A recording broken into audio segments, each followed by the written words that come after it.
entresijos de ese monumento y especialmente lo que debe ser la forma de entenderlo.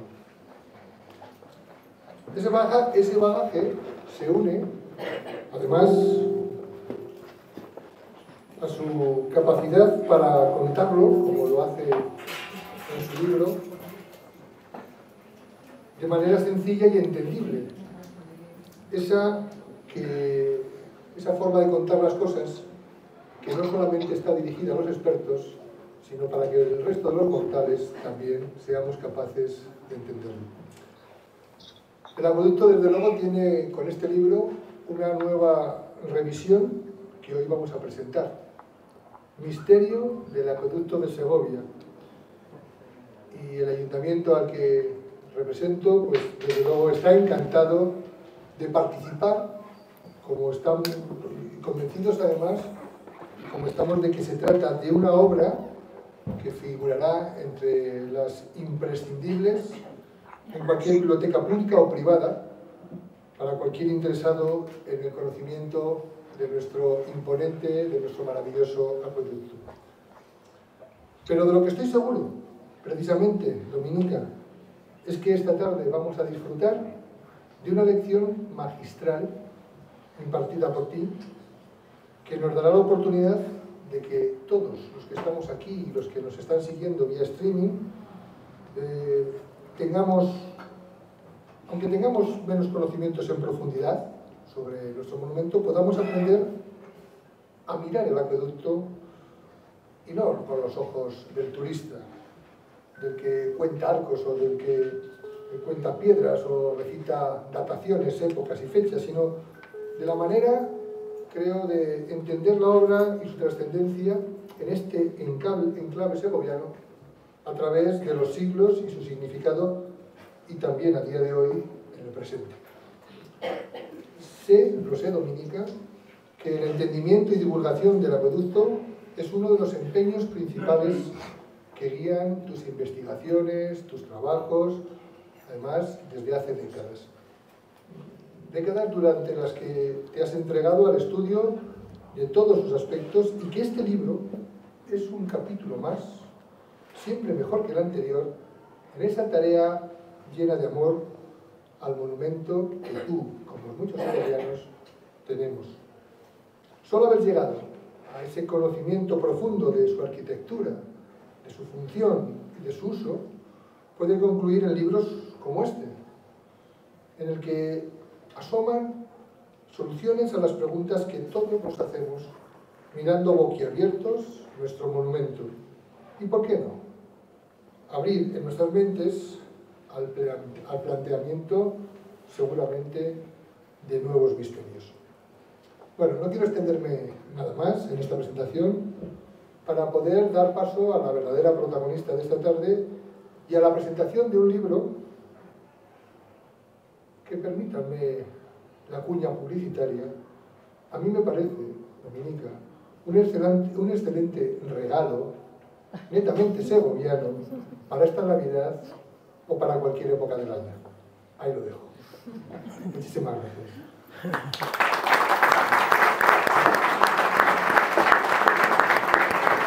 Que me lo deja en bandeja como editora, seré extraordinariamente breve. En primer lugar, quiero felicitar a Dominica. Es una pena que su hija Lucía no nos pueda acompañar esta tarde, porque verdaderamente nos ha guiado, dígonos, a la editorial y a Dominica en que este libro llegue a ser el libro exitoso que espero que sea durante los próximos meses. Es verdad que Dominica es una experta en historia del arte, todos los lectores de libros lo podrán comprobar, pero desde luego ha sido un auténtico placer editarle, porque si alguien ha tenido la curiosidad de ojear el libro, verá que está plagado no solo de conocimiento histórico, artístico, del acueducto, sino que está plagado de fotos, y ahora voy a contar una anécdota que no sé si debo contarla aquí. Fotos que le arrancaban el corazón. Tenía cierto empeño por determinadas fotos. Nos hemos pasado el mes de junio, julio, agosto, septiembre buscando determinadas fotos. Una de ellas ha sido la de Vespasiano, de un museo, no diré cuál, porque ha sido imposible conseguirla, pero el libro le ha salido verdaderamente del cerebro, del conocimiento, pero del corazón, con lo cual es un libro hecho desde el cerebro y desde el corazón. Así que, Dominica, felicidades a Lucía por acompañarnos en este periplo. Y en segundo lugar, quería presentar la editorial. Como dice el dueño de la editorial, que es Manuel Pimentel, y al que quiero disculpar porque de momento el don de ubicuidad no lo tiene y no para de viajar de un sitio para otro, así que esta mañana estaba en Málaga y esta tarde creo que está en Murcia, con lo cual no nos podía acompañar. Los editores somos mercaderes con alma de poeta, con lo cual tenemos que ser extraordinariamente breves en las presentaciones. Almuzara, que el dueño de la editorial es, como decía, Manuel Pimentel, apasionado por la arqueología. Nos hemos pasado 2 días dirimiendo cuál era el premio a la mejor tesis doctoral Almuzara Universidad en arqueología, y fallamos el premio ayer, con lo cual le ha encantado el libro y le habría encantado acompañarnos, pero como digo ya es verdaderamente imposible. En esta editorial, que la mayoría de los libros son de divulgación, si tiene alguien la curiosidad verá que tiene el apellido de Almuzara Universidad. La parte de Almuzara Universidad no es por ser exquisita, pero de todos los sellos que tenemos en la editorial, la parte universitaria, siendo libros de divulgación, muchos de ellos, como es el de Dominica, tienen como el marchamo de una investigación detrás, y en este libro se puede comprobar. Son libros que están, en este caso, escritos de forma extraordinariamente divulgativa, pero tienen una investigación profunda detrás, de tal forma que aproximan, en este caso, la historia del arte del acueducto de Segovia al público en general, y lo disfrutamos tanto personas tan separadas de la historia del arte como puede ser yo, que soy profesora de Hacienda Pública, imagínense qué horror, personas que son expertas en arte y personas que han estudiado, en este caso, el monumento en concreto. Con lo cual es una excelente oportunidad, como decía el alcalde, que lo ha dejado en bandeja, es una excelente oportunidad para aproximarse al monumento tan extraordinario que no sé si cuando uno vive en una ciudad lo valora como los que venimos de fuera, y desde luego es una excelente oportunidad para que Dominica no solo esta tarde haga una puesta en escena de las clases que me decía Lucía que dabas en la de Historia del Arte en Magisterio, sino que va a hacer una referencia brevísima a todas las páginas contenidas en el libro, pero nos va a aproximar de forma muy amena, muy divertida y muy rigurosa al acueducto. Bueno, nada más, muchas gracias a los asistentes. Desde luego la familia tiene que estar, y el ayuntamiento y la Junta muy contentos por poder de convocatoria. No sé si a lo mejor tienes que repetir en otro momento, porque en vista del éxito tienes que repetir. Y ahora, Dominica, yo creo que nos vas a deleitar con tu conocimiento sobre el acueducto. Muchas gracias.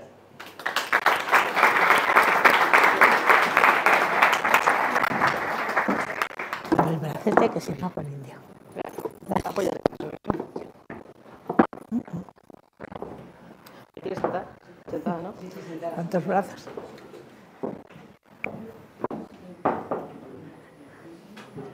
Muchas gracias por tus palabras. ¿Ves bien? Sí, se ve perfectamente. Se ve perfectamente. Lo que no sé es si se oye.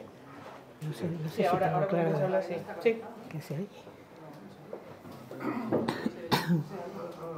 Ahora lo conecta, ¿no?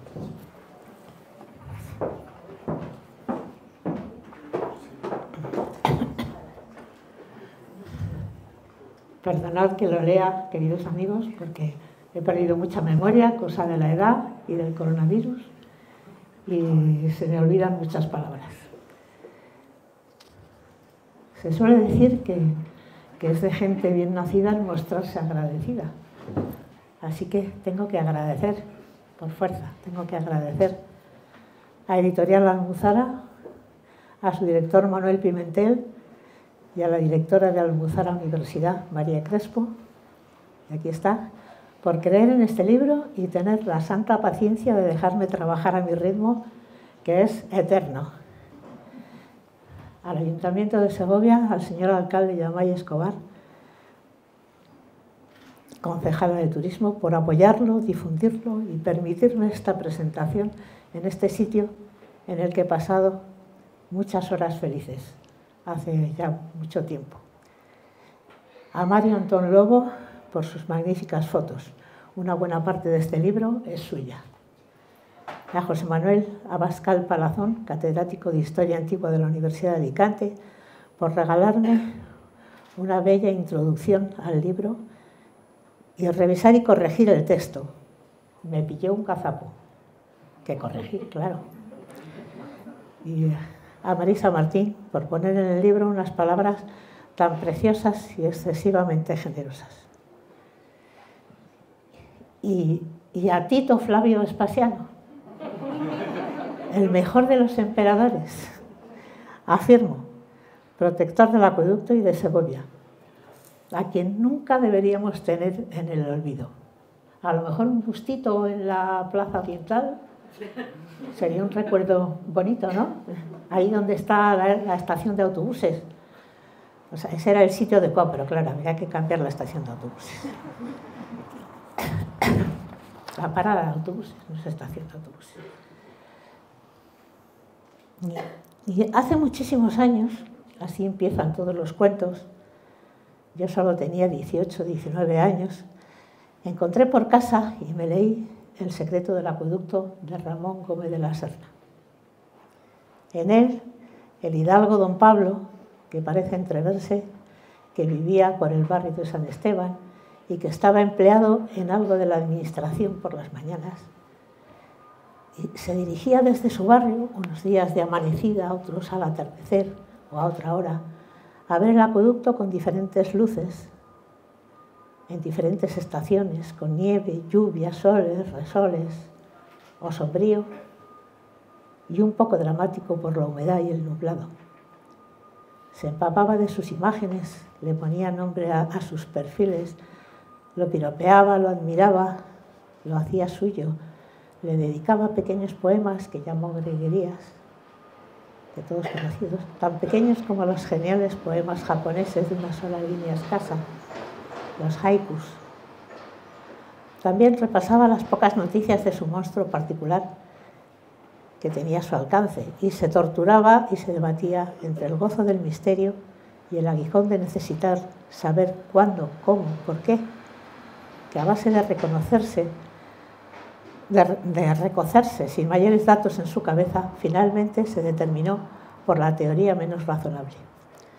Decidió que el acueducto era una tumba egipcia y pidió que se desmontase la cartela para encontrar el sarcófago del gran personaje egipcio enterrado en él.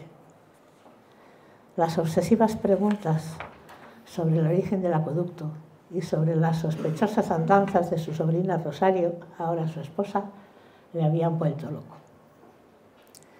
En fin, mucho después, por los años 70, 80, cuando daba clase en magisterio y después en la SEC, cuando llegábamos a la altura de la historia de Roma o del arte romano, se me llevaban los demonios, porque no podía aportar a los estudiantes nada sobre el acueducto. Era terrible. No había absolutamente nada fiable. Entonces llegué a la conclusión de que la pista, la clave, era el estilo. El estilo es como la firma de un monumento. Las crónicas pueden ser interesadas y mentir. Hay que ver las crónicas de Indias. Las fechas pueden estar equivocadas, las leyendas y tradiciones fantasean. El estilo no puede mentir, es el marchamo, el sello, la rúbrica del monumento en cuestión. Para averiguar cuál es el marchamo del acueducto de Segovia, antes hay que conocer bien los estilos arquitectónicos romanos. Pero tengo 5 excelentes historias del arte romano y en todas se estudia con cuidado la escultura, la pintura, el mosaico, pero de arquitectura apenas nada. O sea, se mencionan los monumentos, se dice la fecha que es o quién lo hizo, si se sabe, pero no estudian el estilo, ni hacen un estudio comparativo.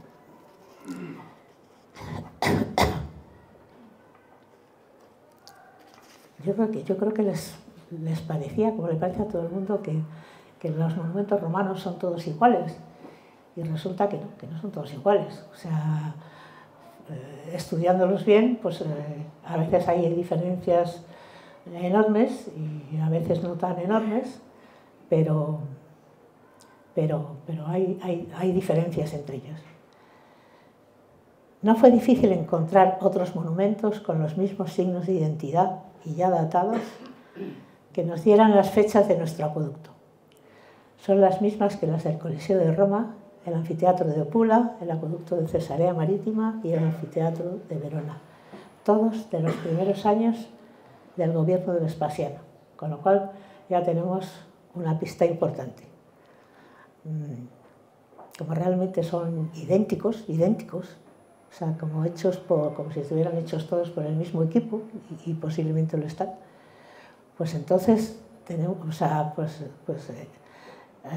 a través del estilo sabemos que hacia el 69, entre el 69 y el 79, pero más bien al principio, todos son muy del principio del reinado de Vespasiano, pues es la fecha en que se iniciaron los trámites para hacer el acueducto. El puente de Aquae Flavie en Chaves, Portugal, es de sus últimos años de gobierno, pero también es muy idéntico. Y luego los demás monumentos, posteriormente, ya a partir del siglo II, cambia todo muchísimo. En mi opinión, el acueducto tiene una marcadísima personalidad, aun dentro de la corriente artística que le corresponde, que es la de los primeros emperadores, o sea, que cubre casi todo el siglo I después de Cristo. Y abandona el estilo refinado, grequizante de Augusto. Augusto va del 27 antes de Cristo al 14 después de Cristo, para recuperar el estilo de la etapa heroica de las grandes conquistas de la República, con cuyas características se puede llegar a confundir. Esta es la causa de que el bimilenario del acueducto se haya celebrado en el año 1974. Imposible. En esta época no se hacían acueductos en las provincias, solo 2 en Roma y muy humildes. Ahora, efectivamente, el estilo de los años heroicos de la República se parece muchísimo a lo de Vespasiano, bueno, y a todo lo del siglo I. Este nuevo estilo ciclópeo, podríamos decir, empieza a ensayarse con Tiberio, muy peculiar. Continúa con Calígula, sigue con Claudio y Nerón y alcanza su verdadero cenit, su momento de esplendor con Vespasiano, que concedió su protección al acueducto de Segovia en el año 69 después de Cristo. Lo continúa con entusiasmo Domiciano, que va del 81 al 96 después de Cristo. Sufre un largo parón en tiempos de Trajano, del 98 al 117, eso se ve en las excavaciones, porque hay una gran cantidad de tierra negra, o sea, han estado abandonadas las obras y entonces ha crecido la maleza y se ha convertido en tierra vegetal y se puede medir el tiempo. O sea, del 98 al 117, parón. Justamente está dedicado a Trajano, pero fue el que no hizo nada, más que a unos arreglillos, según parece, según dice la cartela. Y finalmente se remata con Adriano, esto nos lo dicen también las excavaciones, que va del 117 al 138 después de Cristo, o incluso más tarde, como mínimo 70 años en total, un tiempo muy lógico para un acueducto de provincias de este calibre. Suelen ser más o menos así. Entre los 50 y los 100 años son todos. Los acueductos de los grandes monumentos romanos son en provincias mucho más importantes que en la misma Roma, porque tenían que servir de propaganda de la civilización romana.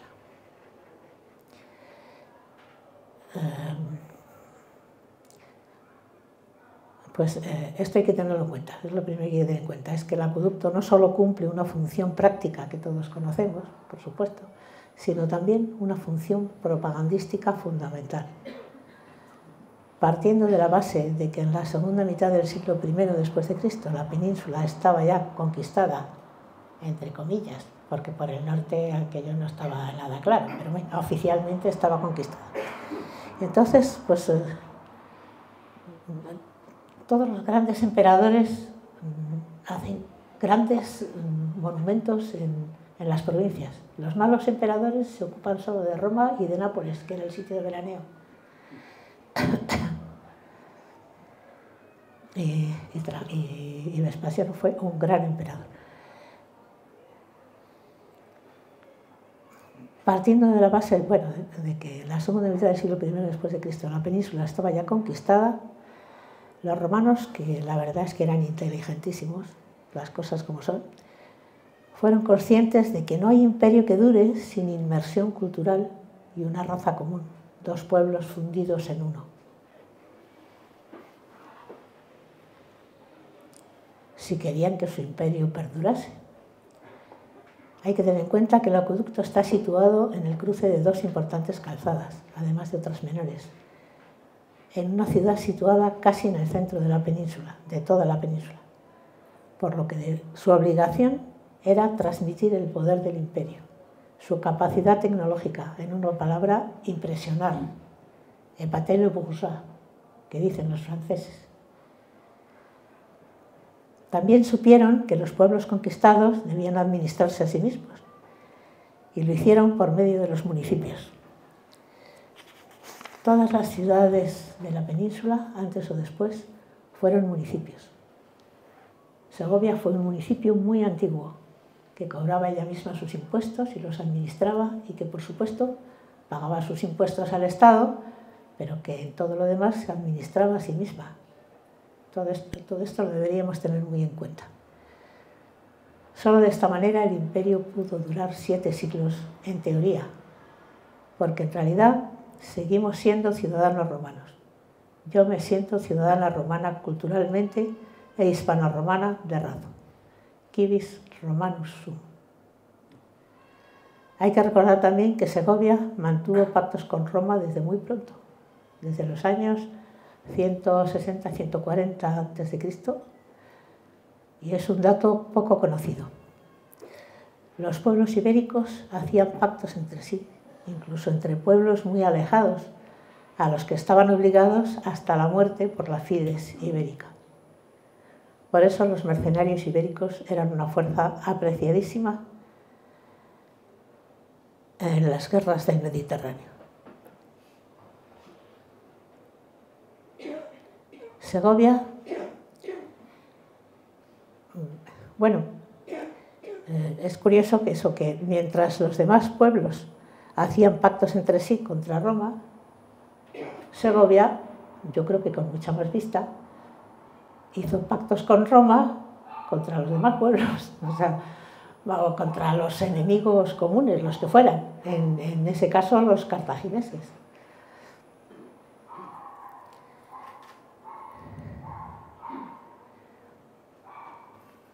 Por eso muchos se preguntan por qué en Segovia no hay restos de campamentos romanos ni nada por el estilo.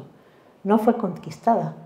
A los romanos en Segovia se les recibió cordialmente, con los brazos abiertos. Eran socios. ¿Cómo consigue el acueducto ser un habilísimo instrumento de propaganda? Siendo fuerte, útil y bello. Firmitas, utilitas, venustas, que es lo que en tiempos de Augusto exige Vitruvio para las obras públicas y la arquitectura romana en general. Creemos que en este caso la operación de marketing debió ser un éxito. Según el catedrático Manuel Vendala Galán, se trata de un tipo de arcuaciones. O sea, las arcuaciones son la parte aérea de los acueductos, o sea, no la parte de canales por la superficie, ni tampoco por los túneles, o sea, los arcos, lo que vemos.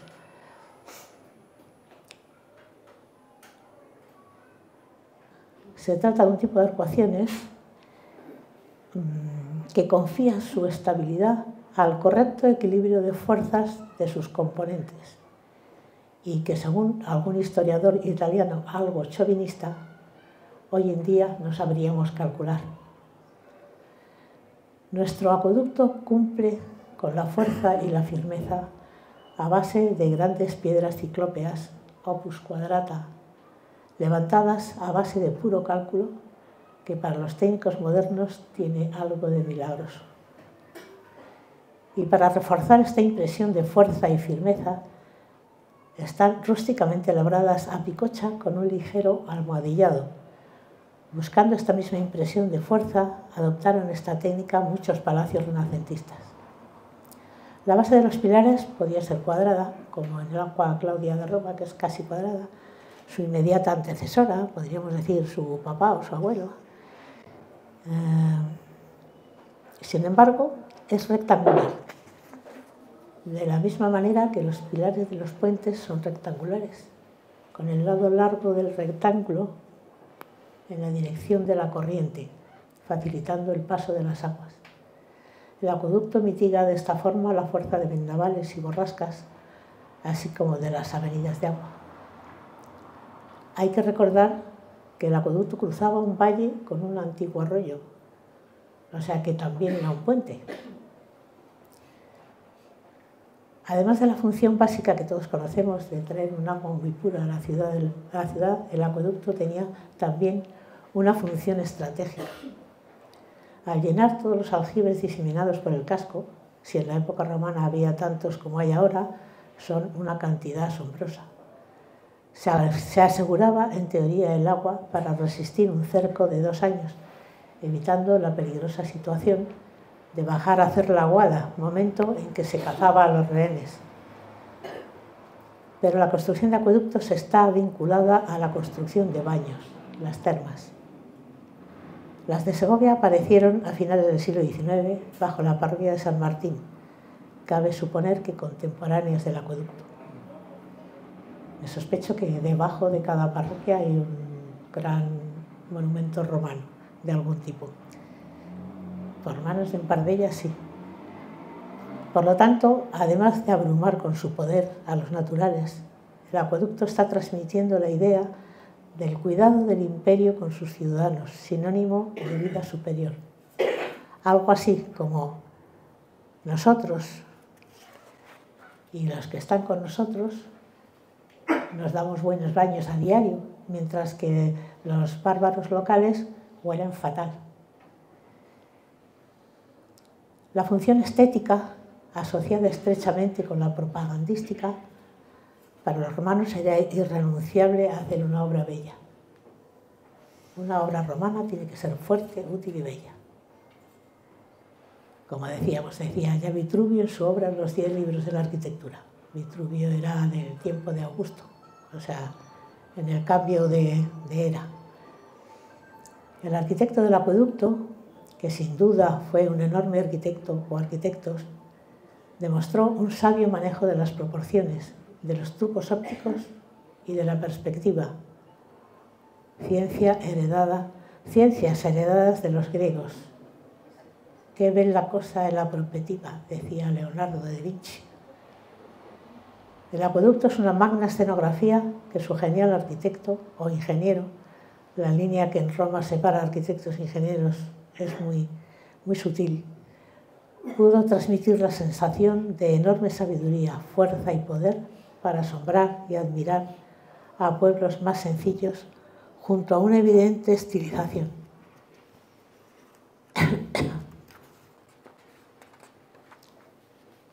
El acueducto es elegante, lo cual también impactaría a estos mismos pueblos de guerreros. Yo percibo que el acueducto es un monumento macho, dicho de forma más fina, básicamente varonil. La composición de los pilares, 4 cuerpos apiramidados que van disminuyendo de tamaño a medida que se alejan del suelo, separados entre sí por cornisas de media copa, idénticas a las del Coliseo de Roma, consiguen un efecto óptico fundamental mediante el hábil uso de la perspectiva. Con mucho menos volumen en su parte alta que en la baja, el acueducto parece mucho más alto de lo que es. Con sus solo 28 y pico metros, podría caber debajo del baldaquino de la Basílica de San Pedro, del Vaticano. Las cornisas en forma de copa, único adorno que se permite este monumento de sobriedad ingenieril, sirven para disimular este estrechamiento progresivo.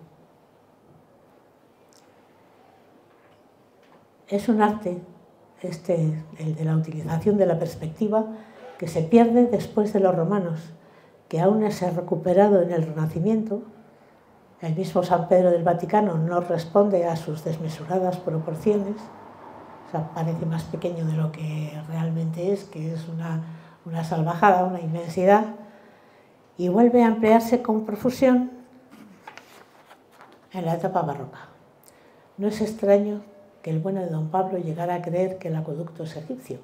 Tiene algo de la nobleza que los egipcios dan a sus monumentos al aplicar el arte de la perspectiva en sus columnas, obeliscos y pilonos. En lo más hondo del cauce del arroyo, el acueducto tiene 3 metros más, colmatados por la tierra de aluvión en el fondo de un valle muy irregular. Valdría la pena descubrir esa parte para ver el acueducto con 32,5 metros de altura. Seguro que nos impresionaría. En conjunto, ya digo que es un valle muy irregular, pero hay un promedio de 1,5 metros oculto bajo el suelo. Luego el acueducto mide realmente unos 30 metros de altura. El último cuerpo del acueducto no es apiramidado, sino vertical, la misma solución que en el anfiteatro de Pula, en Croacia. Magnífico. Su monumento hermano, tan coincidente en absolutamente en todo, luego lo veremos, con el acueducto, que da la impresión de que los dos fueron hechos por un mismo equipo, y seguramente fueron hechos por un mismo equipo. Más sabiduría estética. El arquitecto necesita, claro está, un volumen de pilar, pero lo puede disponer como quiera. Los pilares del Aqua Claudia de Roma, por ejemplo, son casi cuadrados, y la parte alta de sus arcos es de las mismas proporciones que la baja, motivo por el cual yo siempre he oído decir, y siempre se ha dicho, que los segmentos que quedan de este acueducto parecen inmensos megaterios pastando a lo largo de la campiña romana. En la foto que tenemos eso no se ve, pero tengo otras en que sí se ve, pero que no puedo disponer de ellas, porque hay que pedir permiso. En el de Segovia se disponen en profundidad, de manera que el acueducto tiene 2 visiones completamente diferentes. Una, la frontal. Si nos situamos delante, a cierta distancia, parece una estructura inverosímil, la ceniza en vilo, que decía el gran poeta y periodista Luis Martín Marcos. Mientras que si nos vamos a una visión lateral, por ejemplo, desde lo alto del Postigo del Consuelo, nuestro arquitecto lo convierte en una verdadera catarata de piedra, en una cortina ciclópea. Personalmente, la visión que más me gusta es como si dijéramos al bies, la intermedia entre ambas visiones, la visión de los pilares en ángulo. Me parece soberbia. Otro efecto óptico, cada arco tiene una anchura distinta con arreglo a su altura, para que se vean todos iguales, porque lo importante no son las medidas que se supone que debería tener, sino las que percibe el ojo, las que se ven.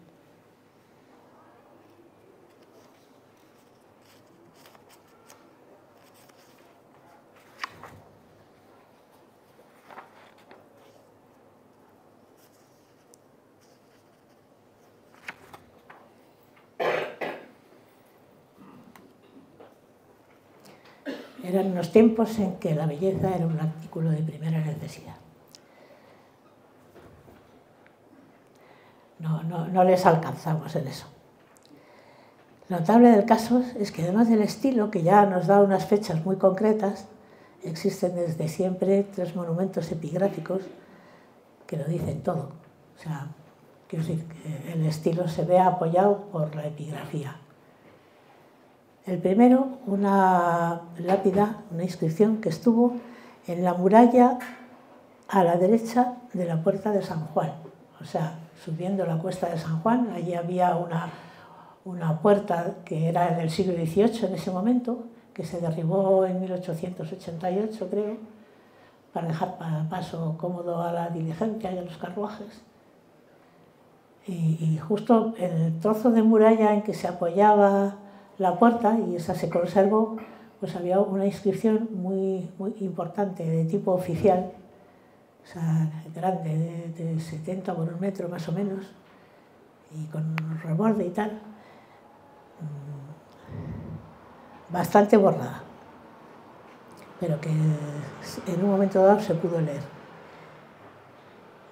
Esta la recoge el secretario de la Real Academia de Bellas Artes de San Fernando el eruditísimo Isidoro de Bosarte, y dice quién hizo el acueducto. El segundo, un bronce que se recuperó en la calle Melitón Martín, hoy Herrería, que nos da cuenta de que Segovia era ya municipio desde los tiempos de Tiberio, pudiendo, por lo tanto, desde antiguo promover sus propios monumentos y obras públicas. Y el tercero es la cartela que leyó Alfoldi, que básicamente lo que hace es que viene a apoyar a las otras dos.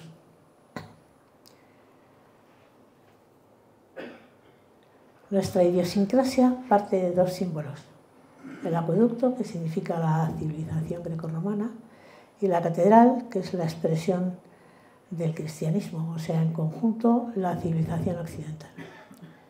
Según Alfoldi, nuestro acueducto es el número 1 entre todos los monumentos romanos del mundo. Para mí también. Es el más impactante y el mejor conservado. Querido alcalde, querida concejala de turismo, aunque todos somos capaces de percibir el mensaje de fortaleza del acueducto, ya durante la restauración, que le dejó con un gran aspecto, se pudieron percibir sus muchas debilidades, que asustaban a los ingenieros restauradores. Es ya un anciano de 1954 años, que como todos los ancianos requerimos atentos cuidados. Los especialistas del Consejo de Europa pidieron ya por entonces que se parara el tráfico por lo menos 30 metros. Lo pidieron con insistencia. Podemos frenar el deterioro de sus bloques de granito corroídos por los gases y las vibraciones. No es fácil ni barato, pero se puede y se debe hacer. Y el Consejo de Europa sin duda pondría mucha buena voluntad, o sea, le hace dinerito seguramente, muchísimo interés, o sea, dinero. Y vamos a intentar hacer aquí mínimamente un estudio comparativo de los acueductos de todas las etapas del imperio en relación con el nuestro, puesto que parece que no se ha hecho, pues lo vamos a hacer nosotros. ¿Qué remedio? Por ejemplo, vamos a ver si lo veo.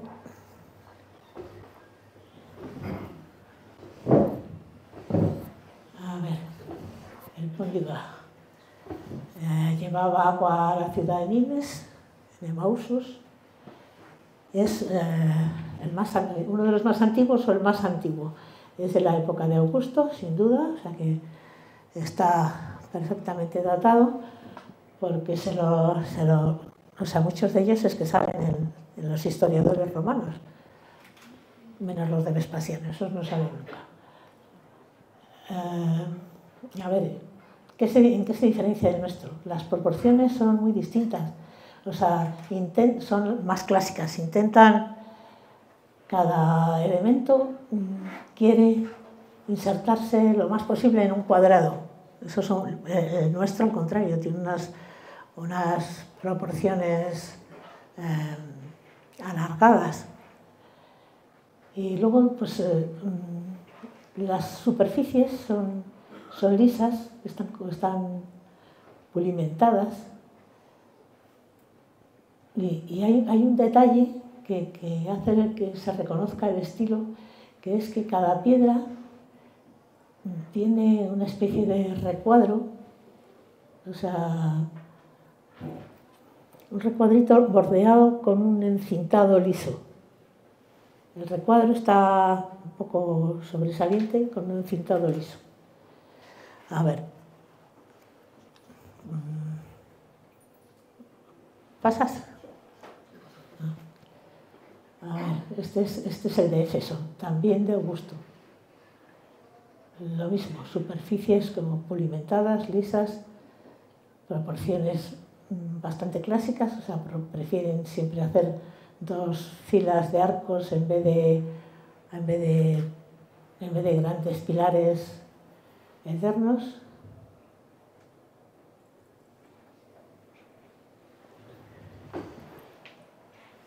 A ver, esto es las Ferreras de Tarragona. No sé si veis los... Vamos a ver, si yo tengo aquí un puntero.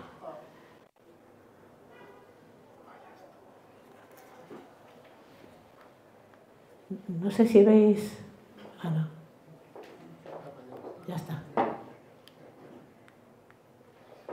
sé si veis los recuadritos esos con el encintado alrededor, eso es muy típico de Augusto. Este puente parece que se cree que debe de ser de Augusto, pero no hay seguridad. Este modelo de los recuadritos encintados se parece muchísimo a lo de Adriano, o sea que lo de Augusto y lo de Adriano se confunden. Entonces es difícil separar unos de otros. A ver. Bueno, llaman el Puente del Diablo, tiene una leyenda como la nuestra, en fin, todas esas cosas. Pásame, por favor. Bueno, aquí empieza el estilo del siglo I después de Cristo. O sea, este es el de Antioquía, que, o sea, con unos... ¿Qué pasa? Bueno, si no hace falta. Tienes que apretar aquí. Hay que apretar todo el rato. Anda.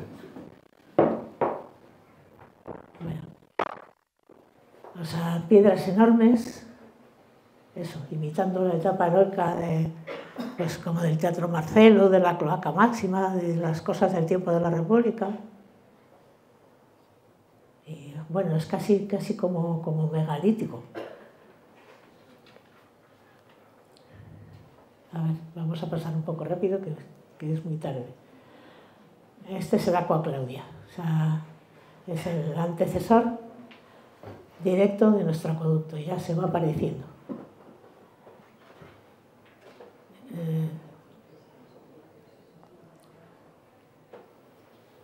Este es el anfiteatro de Pula, que bueno, el parecido me parece que es asombroso, que se parece en todo, desde el corte de las piedras hasta la disposición. Bueno, parece el acueducto de Segovia, pero que le han modelado y se ha convertido en un semicírculo. Hasta los cimientos son iguales, que son unos cimientos rarísimos. Los del acueducto de Segovia son unos cimientos rarísimos. No se encuentran por ningún lado más que en estos monumentos gemelos que estamos viendo ahora. Tiene también una leyenda parecida a la nuestra, pero de más al norte, o sea que es una hada la que pretende hacerse ahí con el anfiteatro, pero no lo consigue. Este es el anfiteatro de Verona, también ya muy al norte, o sea ya al lado del lago de Como y de los Alpes, entonces pues es de Vespasiano también, pero ha sufrido muchísimos terremotos, es zona de muchos terremotos, y entonces pues está un poco... Pero bueno, pero está muy bien empleado porque se usa para ballet, para conciertos, para teatro, y el de Verona lo mismo, desde principios de siglo los dos se están utilizando para eso. A lo mejor nosotros podríamos utilizar el acueducto para hacer, por ejemplo, teatro romano de Plauto o de Terencio, esas cosas, creo que quedaría bastante bien. Pasa. Bueno, y este es el acueducto de Cesarea Marítima, de Palestina, o sea, está como a 15 o 20 kilómetros de Tel Aviv, más al norte. Y bueno, pues creo que no hace falta explicación, o sea, es otro gemelo. Estos son los dos arcos de nuestro acueducto, ya entrados en el casco, y estos son los arcos finales, o sea, estos son los finales y estos son los finales de Cesarea Marítima. Y vamos, pues, o sea, no es parecido, es identidad. Este acueducto lo hicieron las legiones de Vespasiano cuando estaba en Judea, o sea, fue a Judea de cuestor, se declaró la rebelión de los judíos en el año 66, antes de ser emperador, fue de cuestor. Entonces, bueno, pues le dieron el mando de varias legiones para que reprimiera. Bueno, entonces, pues todas esas legiones necesitaban agua. Y entonces en las mismas regiones hicieron este acueducto. Ya es completamente del estilo de Vespasiano, aunque no fuera todavía emperador. Pero resulta que son dos. O sea, el primero es de Vespasiano, que es el que está a la derecha y tiene una cornisa aquí y otra aquí. O sea que está hecho para ser visto por los dos lados. Pero luego resulta que bastantes años más tarde, pues Adriano se vio en el mismo caso. Entonces, otra rebelión de los judíos, más legiones, más agua, y entonces hizo este otro, incluso más ancho, y se ve muy bien cómo está pegado al otro. Entonces, por eso siempre en Israel siempre han dicho que es de Adriano, porque además Adriano pone no sé cuántas inscripciones, pero como siempre, Vespasiano no pone nada. ¿Y por qué Vespasiano no pone nada? O sea, en España hizo infinidad de monumentos que han estado pues, sin saberse de quién eran durante muchísimo tiempo. Pues era un hombre muy humilde, muy sencillo. O sea, nunca quiso vivir en el palacio de la Domus Aurea de Nerón, se fue a vivir a unos huertos que había en las afueras de Roma, el Hortus Salustiani, que había sido de Salustio. No se ocupaba de su propaganda. Entonces, bueno, le pasaba como al salmón, que pone muchísimos huevos y nadie se entera. En cambio, la gallina pone un solo huevo y se entera todo el barrio, ¿no? Pues la gallina sería Trajano y Vespasiano sería el salmón. Y este es el principio del acueducto nuestro.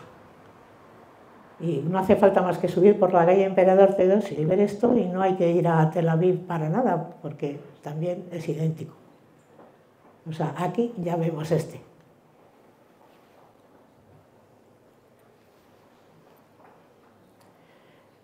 Este es de finales del gobierno de Vespasiano, o sea, ya hacia el año 79, lo hizo ya con sus hijos.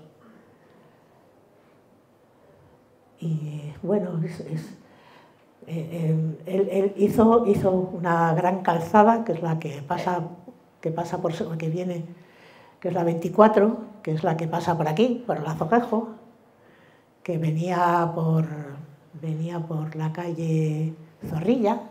La calle Zorrilla era una calzada romana, que baja el puerto de Navafría, pues viene desde Toledo a Segovia y a Simancas, que era la capital importante en vez de Valladolid. Valladolid fue importante después. Entonces va de Toledo a Simancas.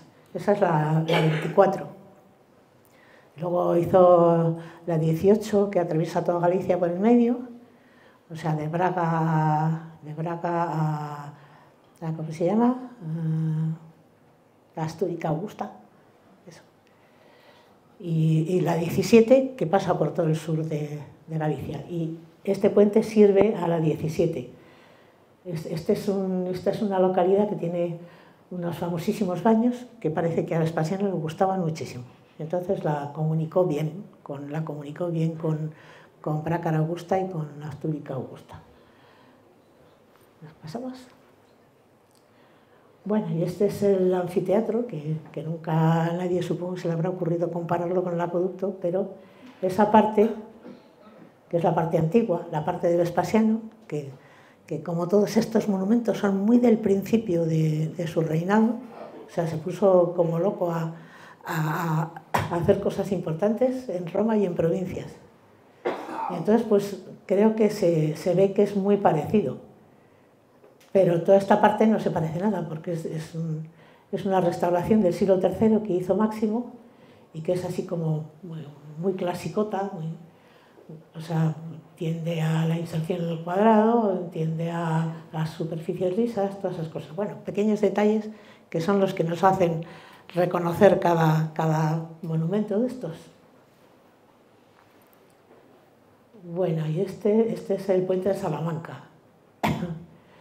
Que bueno, siempre se ha dicho, las guías decían, se decía que era de Augusto, porque claro, Augusto trazó tantas calzadas, pues tendría que hacer puentes, trazó muchas calzadas pues para controlar todo el territorio.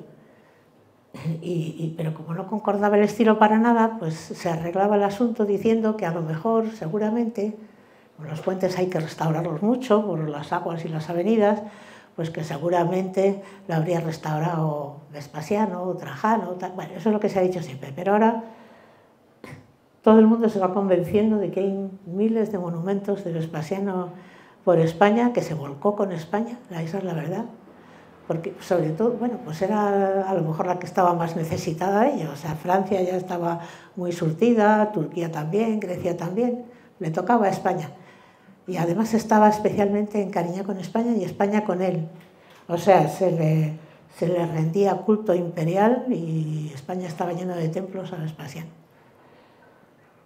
Bueno, pues ahora los expertos más bien piensan que es de Vespasiano, lo mismo que el de Mérida, que por eso se parece, porque además si hubiera arreglado los puentes de Augusto, pues hubiera conservado el estilo de Augusto, que es muy distinto, como hemos visto. O sea, los romanos, la obra empezaba, la terminaban igual para que quedase estética y tal. Esto la verdad es que se parece muchísimo, ¿no? Otro, a ver. Bueno, la columnata de Zalamea de la Serena. O sea, las columnas de Vespasiano suelen ser grandiosas, o sea, mucho más grandes que las columnas romanas en general, imponentes. Bueno, yo aquí me estuve un día entero sentada y no me podía quitar de ahí porque impresiona de una manera. Bueno, hay que mirar las casas de detrás, ¿no? Bueno, pues esto tiene una historia rara y curiosa. Se hizo a la misma vez que el acueducto prácticamente, pero es un monumento sepulcral de una familia muy conocida y que estaba en un camino en las afueras, como están todos los monumentos sepulcrales, pero que llegó el gobierno de Trajano y entonces los de Zalamea, listos ellos, cogieron el monumento, lo trasladaron al foro y se lo dedicaron a Trajano y quedaron tan ricamente.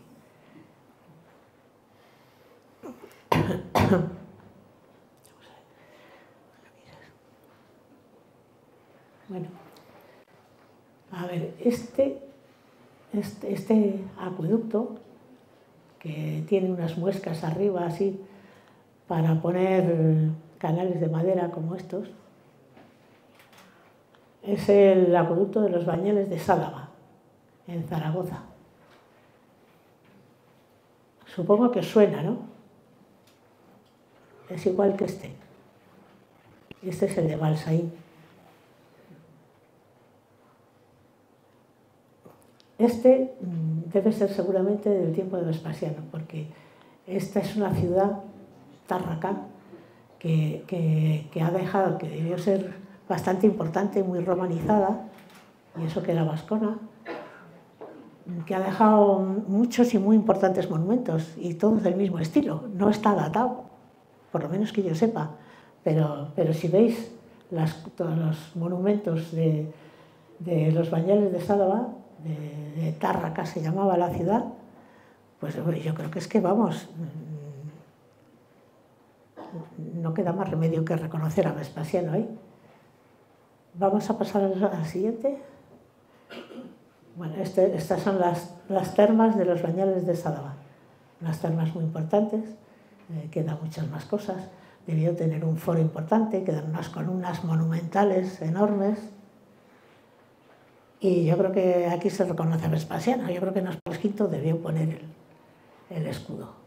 Y hay otro que llega más allá y dice que en tiempos de cuando se estaba haciendo su casita del bosque, que entonces se estaba empezando a poner de moda eso de hacerse un sitio en un paraje boscoso, bonito, de caza y tal, pues Enrique III el Doliente, que además le venía muy bien el aire libre y todas esas cosas, se estaba haciendo su palacete allí y que entonces ya existía el puente con el acueducto. Pero resulta que, bueno, si vemos el puente, no sé si tenemos alguna foto del puente. ¿Tenemos una foto del puente? Pero bueno, todos lo tenéis en la memoria. Más romano no puede ser. Vamos, a mí siempre me ha cantado a romano. Parece que no lo tenemos aquí. Pero evidentemente no es gótico, no es medieval. Luego tiene que ser romano, porque si no es medieval, pues tiene que ser romano. Y además no es nada extraño, porque pues, en Galicia hay como 18 puentes romanos, en Portugal no sé cuantísimos, incluso pues, en Segovia tenemos 3 o 4. Y en la subida desde Madrid, a lo largo del río Guadarrama, o sea, de la calzada 24, pues también hay algunos sospechosos de romano. Bueno, vamos a pasar de tema, vamos rápido, que me parece que nos estamos poniendo pesados. A ver, el anfiteatro de Capua. Pues se parece mucho al nuestro, pero ya no es igual. O sea, es de Domiciano. Las cosas cambian mucho en ciertos aspectos, o sea, las proporciones son las mismas. O sea, arcos, pilares y arcos estilizadísimos. La verdad es que es grandioso. Es uno de los más grandes, el segundo del mundo, me parece, después del de Roma. Pero los materiales son pequeños y baratos. O sea, ya no les parece que necesiten hacer ese esfuerzo tremendo como en el acueducto de Segovia, que parece obra de titanes o de dioses.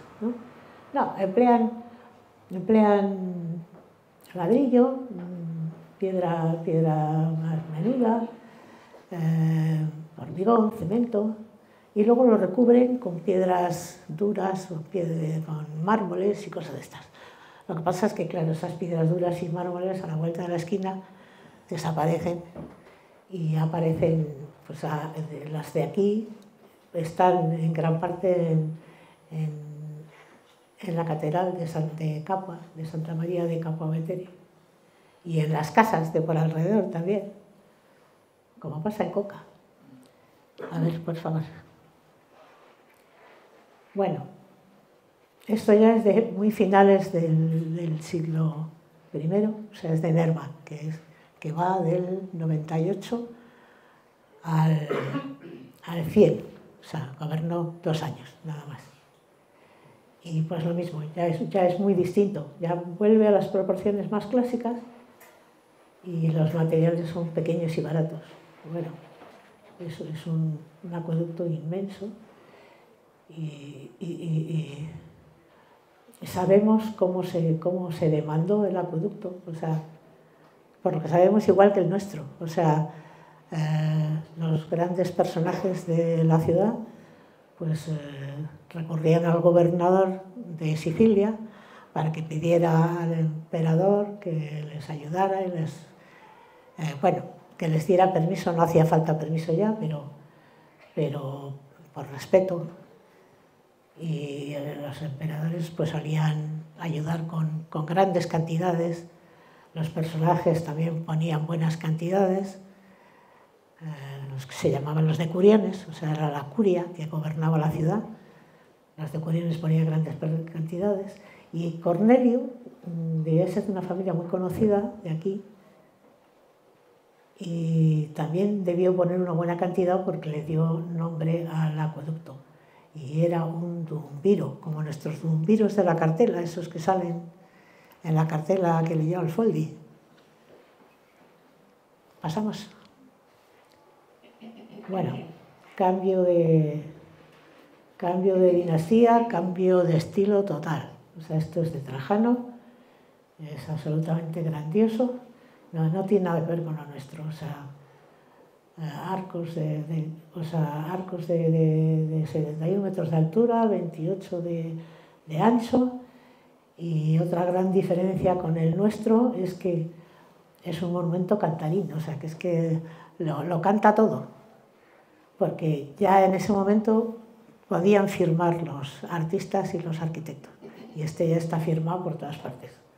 O sea, Cayo Julio Lácer, el arquitecto, que era español, lo mismo que el de la Torre de Hércules, que también era español, y se parecen, y desde la misma época, y se parecen muchísimo, los materiales se parecen muchísimo. Las piedras pequeñas, bien escuadradas, cuidadas y tal, pero pequeñitas, para que hacer ese esfuerzo tan tremendo. Y Cayo Julio Lácer está enterrado en el puente, lo mismo que el arquitecto de nuestra catedral está enterrado en nuestra catedral. ¿Cambiamos? A ver. Este es el de Aspendos. Bueno, se vuelven a las proporciones clásicas, o sea, mejor 2 pisos que no uno muy estilizado.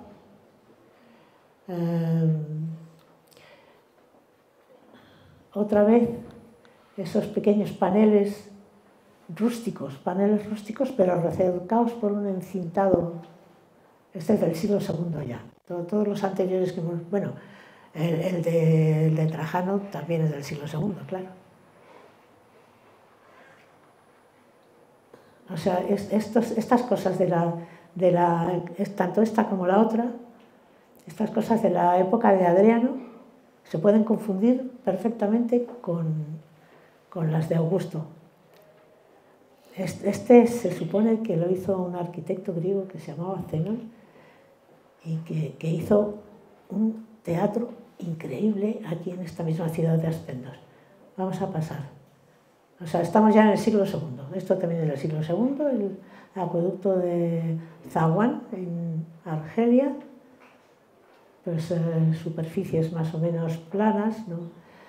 Y proporciones bastante clásicas, pues como todo lo del tiempo de Adriano.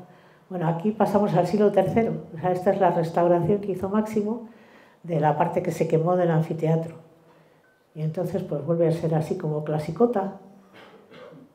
Y a partir de aquí, pues aquí todavía es una gran obra, pero a partir de aquí empieza en todos los aspectos la decadencia del Imperio Romano. O sea, empiezan los emperadores soldados y como veremos ahora, si pasas por favor, bueno, pues este es un acueducto del siglo IV. He traído solo uno de cada tipo. Este es del siglo IV, el acueducto de Valente. Como veis aquí, se ha perdido toda la técnica de la construcción de grandes edificios. Es irregular, no les importa la estética. Los materiales, pues sí, son pequeños y pobres, pero además puestos de mala manera. Pero sin embargo, a pesar de todo, esos monumentos del Bajo Imperio siguen teniendo una enorme grandeza, si os dais cuenta. O sea, estar al pie de ese monumento da una impresión de grandeza, a pesar de todo, enorme, aunque esté mal hecho. Bueno, en la pintura y en la escultura y en el mosaico pasa lo mismo. O sea, es todo al revés, vuelve a ser primitivo todo. ¿Pasa? Y este es el Acueducto de los Milagros de Mérida.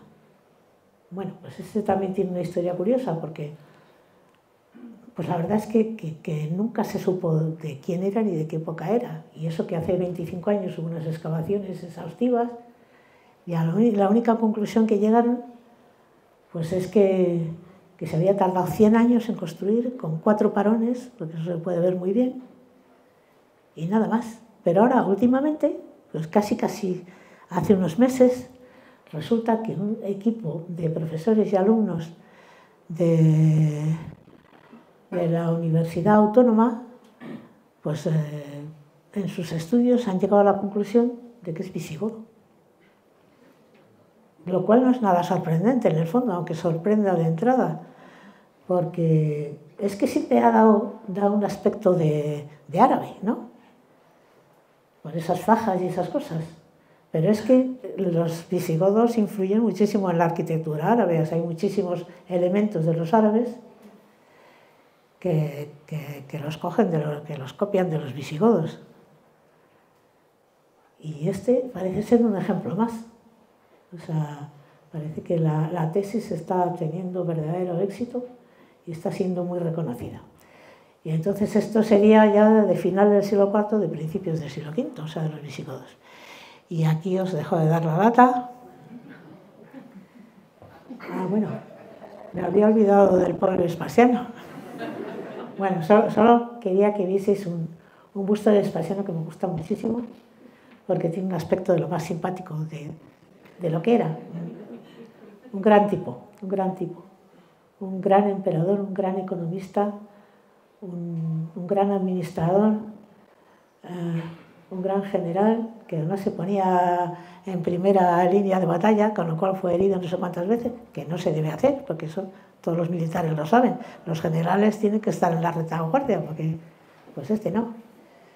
Este se ponía en primera línea. Y este busto, pues me gusta a mí especialmente. Era sabino, o sea, del rapto de las Sabinas, o sea, pues por Rieti, donde los grandes terremotos de hace poco. Y este busto me gusta especialmente, pero el Museo de Sevilla no nos lo ha querido dejar. Lo ponemos aquí de Strangis y sería estupendo si... Bueno, la verdad es que tiene muchos y muy buenos. Y este me encanta porque es un retrato, no es un retrato oficial como el que hemos tenido que poner en el libro. Este me gusta para la plaza oriental. Perfecto. Bueno, pues o sea, no nos hemos metido con la epigrafía ni con las excavaciones y demás, porque es que no da más de sí la cosa. En el libro viene todo. Bueno, pues muchísimas gracias.